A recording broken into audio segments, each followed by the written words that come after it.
Que la grâce et la paix nous soient tous multipliées de la part de Dieu, notre Père, et du Seigneur Jésus-Christ.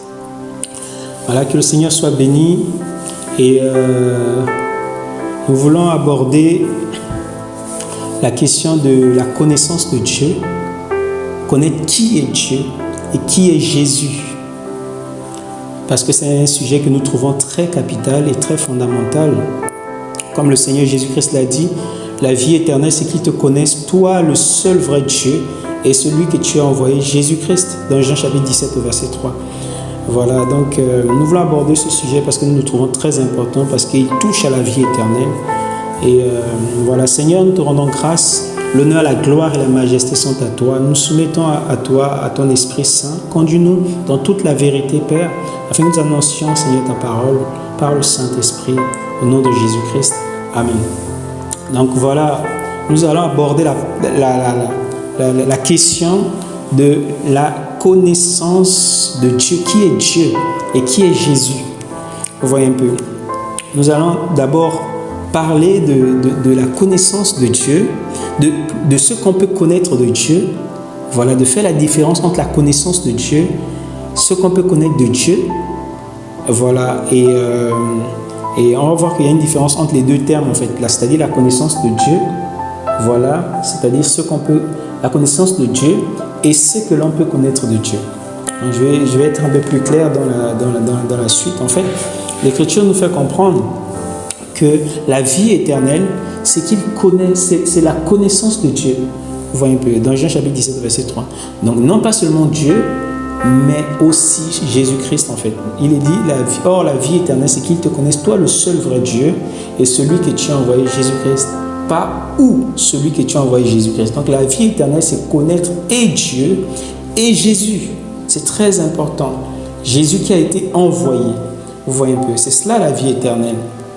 Voilà. Donc, avoir la vie éternelle, c'est parvenir à connaître qui est le Père et qui est le Fils. Vous voyez un peu. Voilà. Donc, nous faisons bien la distinction, voilà, entre la connaissance de Dieu et la connaissance des choses de Dieu. Vous voyez un peu. On peut connaître des choses de Dieu. Ce qu'on peut connaître de Dieu, c'est différent de la connaissance de Dieu. Vous voyez un peu. Voilà, quelqu'un peut avoir la connaissance des mystères de Dieu, avoir la connaissance des choses de Dieu, mais sans pourtant avoir la connaissance de Dieu. Vous voyez un peu. Voilà, c'est pourquoi nous voulons nous attarder sur la question. Elle est très capitale, elle est très fondamentale. Vous voyez un peu. Voilà, donc l'Écriture nous dit qu'au commencement, voilà, était la parole était avec Dieu, et la parole était Dieu. Et l'Écriture nous dit encore dans Genèse 1:1 que au commencement, Dieu créa. Donc Dieu était au commencement, et Jean 1:1 nous dit qu'au commencement, Dieu était avec la parole, et la parole là était en même temps Dieu.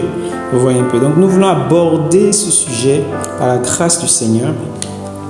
Et nous vous prions par les compassions du Seigneur Jésus-Christ, vraiment de prêter attention parce que c'est un sujet très capital, très fondamental. Et voilà, donc, sans plus tarder, on va prendre une écriture dans Romains chapitre 1. Dans Romains chapitre 1, le verset 18. Romains 1, à partir du verset 18. Car la colère de Dieu se révèle du ciel contre toute impiété et l'injustice des hommes qui suppriment la vérité injustement. Parce que ce qu'on peut connaître de Dieu a été manifesté parmi eux, Dieu le leur ayant manifesté. Car les perfections invisibles de Dieu, à savoir sa puissance éternelle et sa divinité, se voient comme à l'œil nu, depuis la création du monde, quand on considère ses ouvrages, de sorte qu'ils sont inexcusables, parce qu'ayant connu Dieu, ils ne l'ont point glorifié comme Dieu. Ils ne lui ont point rendu grâce, mais ils se sont égarés dans des dans des vains raisonnements et leur cœur, destitué d'intelligence, a été rempli de ténèbres. Se disant sages, ils sont devenus fous. Si on prend le verset 28 dit « Car, comme ils ne se sont pas souciés de connaître Dieu, aussi Dieu leur a livré à un esprit dépravé pour commettre des choses qui nous n'est pas permis de faire. » Donc vous voyez, en fait, l'Écriture dit que la connaissance de Dieu, voilà, nous est révélée quand on considère Dieu dans ses ouvrages, c'est-à-dire dans sa création. Quand on considère la création, on considère la nature, on voit en fait, voilà, la main du Seigneur. On voit en fait, on voit la puissance de la divinité. On voit la divinité même au travers de la création. Donc Dieu doit se voir au travers de la création. Donc tout homme est inexcusable parce qu'en considérant la création, voilà, ça doit nous amener à célébrer Dieu, ça doit nous amener à glorifier Dieu. Et l'Écriture dit au verset 28, comme ils ne se sont pas souciés de connaître Dieu, vous voyez que ces choses doivent amener dans notre cœur le souci de pouvoir connaître Dieu. Donc on peut avoir la connaissance des mystères de la création, on peut connaître les choses qu'il y a dans la création. Ces choses révèlent, vous voyez un peu, Dieu. Voilà, ça parle des choses de Dieu, mais ces choses doivent nous amener surtout à nous soucier de connaître Dieu. Vous voyez un peu. C'est cela en fait. Donc, les choses qui nous entourent, voilà, là je ne parle pas seulement dans la création, même aussi dans la parole de Dieu. Lorsqu'on lit la parole de Dieu et qu'on comprend les mystères de Dieu, ces mystères ont pour but de nous amener à connaître Dieu, ou du moins d'être connus de Dieu. Vous voyez un peu. Voilà. Donc, ces choses sont là, voilà, pour nous amener, voilà, à ce que nous ayons la connaissance de Dieu. Et cette connaissance de Dieu, voilà, s'obtient au moyen de la révélation. Vous voyez un peu. Donc, Dieu a disposé d'abord des choses mystérieuses, voilà, dans les Écritures. Il a accompli des œuvres, son ouvrage soit naturel ou soit dans la parole de Dieu. Cet ouvrage que Dieu a accompli, son œuvre qu'il a accomplie, doit nous amener à nous soucier de Dieu, de sorte que nous puissions parvenir à sa connaissance. Vous voyez un peu. Voilà. Donc tout homme est inexcusable déjà, parce que la nature parle de Dieu, les Écritures aussi qui sont la Bible parlent de Dieu. Vous voyez un peu. Et ces Écritures, ou bien la nature, doit nous amener simplement, voilà, au travers de l'ouvrage de Dieu, de l'œuvre de Dieu, nous doit nous amener à nous soucier, à connaître Dieu, de telle sorte que nous ayons la connaissance de Dieu. Cette connaissance, je répète, ne s'obtient que par la révélation.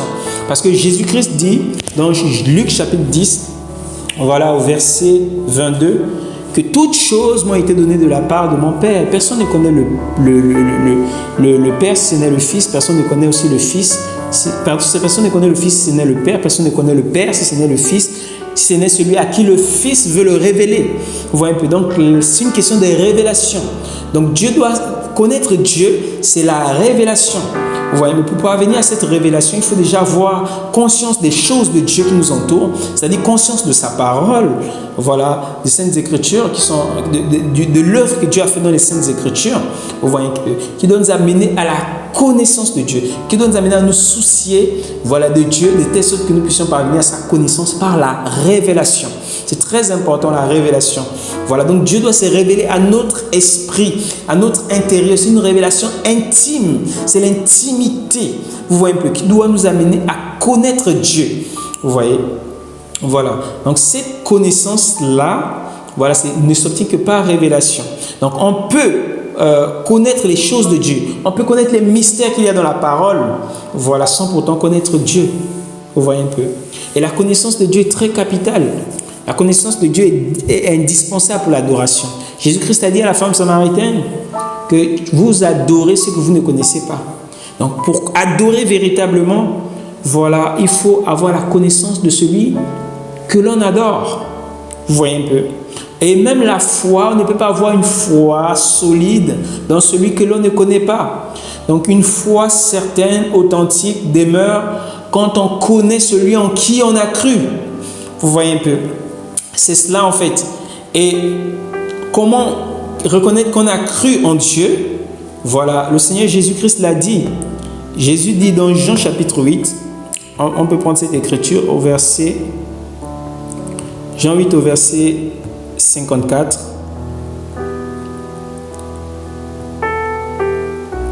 Jean 8, 54.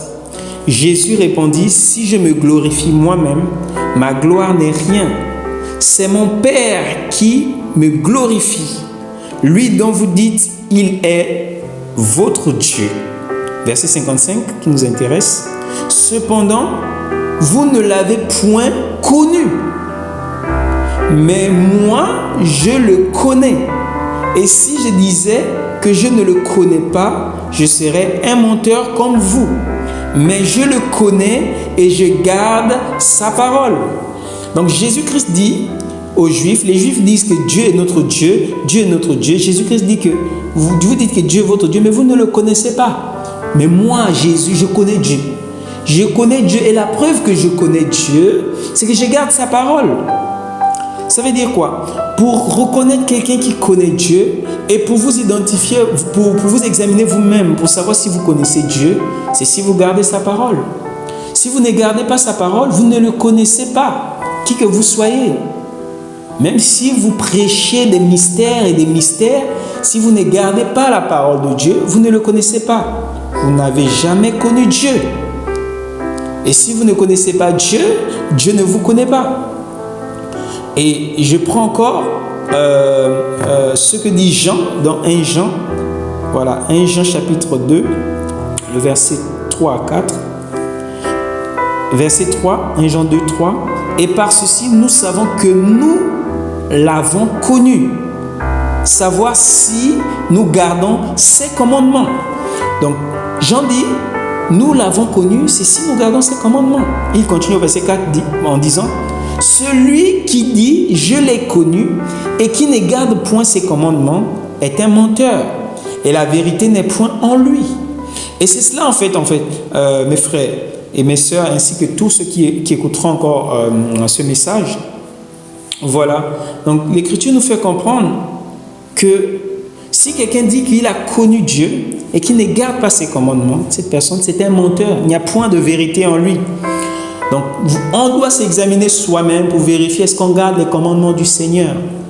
Et les commandements du Seigneur se résument dans l'amour. Ça se résume en un seul commandement, c'est-à-dire aimer son prochain comme soi-même. Ou encore nous aimer les uns les autres comme Christ nous a aimés. Donc, si nous ne marchons pas dans l'amour de Dieu, voilà, si nous ne marchons pas en gardant ses commandements, nous sommes un menteur. Nous sommes une menteuse. Et la vérité n'est point en nous. C'est ce que dit la parole en fait. Donc tu ne peux pas dire que je connais Dieu. Oh, Dieu me connaît. Et ta vie est une vie de péché. Non, ça c'est, tu es un menteur. Et tu es une menteuse. C'est ce que dit la Bible. L'Écriture dit que si quelqu'un dit que je l'ai connu, et il vit dans le péché, il pratique le péché, cette personne c'est un menteur. Il n'a jamais connu Dieu. Il ne connaît pas Dieu, cette personne. Voilà, si c'est moi, je ne connais pas Dieu. Même si c'est un prédicateur, même si c'est un ministre de l'évangile, qui qu'il soit, même si c'est un pasteur, si tu dis que tu connais Dieu et que tu ne gardes pas sa parole, tu es un menteur. La vérité de Dieu n'est point en toi. Il faut la repentance afin que Dieu se révèle à toi, afin que tu parviennes à sa connaissance dans l'intimité, voilà, dans l'esprit, qui puisse t'amener à garder sa parole. On garde la parole dans le cœur. Dans le cœur, quand le cœur abonde de la parole, des richesses de la parole de Dieu, ces richesses ne peuvent que se manifester. Parce que l'homme bon tire de son bon cœur, voilà, son bon trésor. Vous voyez un peu, voilà.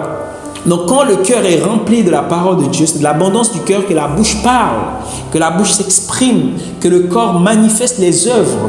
Vous voyez un peu. Si ton cœur est rempli de la parole de Dieu, voilà, cette parole sera manifeste. Tu seras une lettre vivante, une lettre écrite, voilà, par l'Esprit de Dieu, et qui sera manifeste aux vues des hommes. Vous voyez un peu. Donc si ton cœur a aussi l'impureté, on va voir cette impureté-là se manifester. Ce sera une lettre impure qui n'est pas la lettre de Dieu. Vous voyez un peu? Donc c'est cela en fait. La connaissance des choses de Dieu est différente de la connaissance de Dieu. Donc quelqu'un peut connaître des mystères, connaître des mystères terribles, mais il ne connaît pas Dieu. Parce que Dieu ne s'est jamais révélé à cette personne. Vous voyez un peu? Donc, pour résumer en fait cette première partie de l'enseignement sur connaître qui est Dieu et qui est Jésus-Christ, en fait, voilà, on comprend en fait que connaître Dieu, c'est vraiment par révélation, comme le Seigneur l'a dit dans Luc chapitre 10, voilà, au verset 22, que personne ne peut connaître Dieu, personne ne peut connaître aussi son Fils si ce n'est par révélation. Voilà. Donc, si quelqu'un maîtrise la Bible ou même les mystères dans la nature, ça ne veut pas dire que cette personne connaît Dieu. Non. Mais cette personne connaît Dieu véritablement si Dieu se révèle à cette personne. Et la preuve que Dieu s'est révélé à toi et que Dieu s'est manifesté à toi, s'est fait connaître à toi, c'est on va voir ta vie changer. On va te voir garder la parole de Dieu. On va te voir te soumettre au commandement du Seigneur. Là, on va savoir que cette personne a vraiment été visitée par Dieu. Dieu s'est révélé à cette personne. Vous voyez un peu? Donc, c'est cela en fait. Donc, nous faisons la différence déjà entre la connaissance des choses de Dieu et la connaissance de Dieu. Ce qu'on peut connaître de Dieu doit nous amener, voilà, à se soucier, à rechercher Dieu, à des tests qui se révèlent à nous. Vous voyez un peu? C'est cela en fait. Donc, notre but ici, nous annonçons ces choses afin que Dieu se révèle à ceux qui ne le connaissent pas.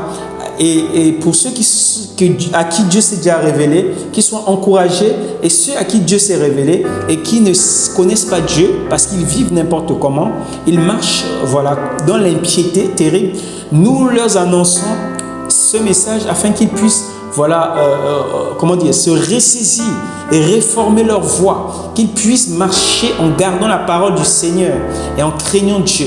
Voici le but en fait voilà, de ces enseignements. Vous voyez un peu. Donc, ceux qui ne connaissent pas, voilà, nous vous prions, nous vous supplions au nom de Jésus, voilà, de pouvoir vous soucier, de pouvoir connaître le Seigneur. Donc, ici, voilà, parce que Dieu a accompli une œuvre au travers du Seigneur Jésus-Christ. Il faut que vous vous souciez de connaître cette œuvre, afin que Christ se révèle à vous, que Dieu se révèle à vous. Vous voyez un peu, afin, justement, voilà, que vous ayez la vie éternelle. Parce que Jésus-Christ a dit la vie éternelle, c'est qu'ils te connaissent, toi le seul vrai Dieu, et celui que tu as envoyé, Jésus-Christ. Donc il faut connaître ces choses, l'envoyé de Dieu, Jésus-Christ, et connaître Dieu. Or, c'est l'envoyé de Dieu qui révèle Dieu. Et c'est ça la vie éternelle. La vie éternelle, c'est connaître l'œuvre que l'envoyé est venu faire pour pouvoir révéler Dieu. Vous voyez un peu. C'est ça qui va te communiquer la vie par la révélation de Dieu. Vous voyez un peu. Voilà, donc nous nous arrêtons là pour l'instant. Et dans cette distinction-là, voilà, et nous allons poursuivre pour expliquer encore en ce qui concerne la connaissance de Dieu et du Seigneur Jésus-Christ, expliquer d'abord voilà, ces notions, la notion du Père et la notion du Fils de Dieu, voilà, comprendre ces choses. Et voilà, et puis nous allons toucher aussi toucher la personne de Dieu en elle-même, voilà, en quelques points, parce que Dieu est un grand mystère et qu'on ne peut pas développer, on ne peut pas finir de développer dans cette série d'enseignements. Mais nous allons toucher premièrement la notion du Père et du Fils. Ensuite, nous allons toucher voilà, la personne de Dieu, voilà, concernant en tout cas les attributs de Dieu ou encore les fonctions éternelles de Dieu. Vous voyez un peu. Et ça va nous aider à pouvoir se soucier à connaître Dieu. Ça va nous aider de pouvoir adorer Dieu comme il faut. Ça va nous aider à pouvoir avoir une foi certaine en Dieu. Ça va nous aider à pouvoir nous soumettre à Dieu. Vous voyez un peu. Voilà, donc que le Seigneur soit béni, que sa grâce et sa paix soient avec tout un chacun. Voilà, que le Seigneur soit glorifié et que sa parole pénètre en nous et qu'elle produise la vie et qu'elle apporte l'encouragement et qu'elle apporte la restauration et qu'elle réprimande et qu'elle corrige et qu'elle instruit et qu'elle éveille à l'amour et qu'elle éveille à la piété et qu'elle éveille à la justice et qu'elle éveille à la bonté, à la miséricorde. Au nom de notre Seigneur Jésus-Christ. Amen.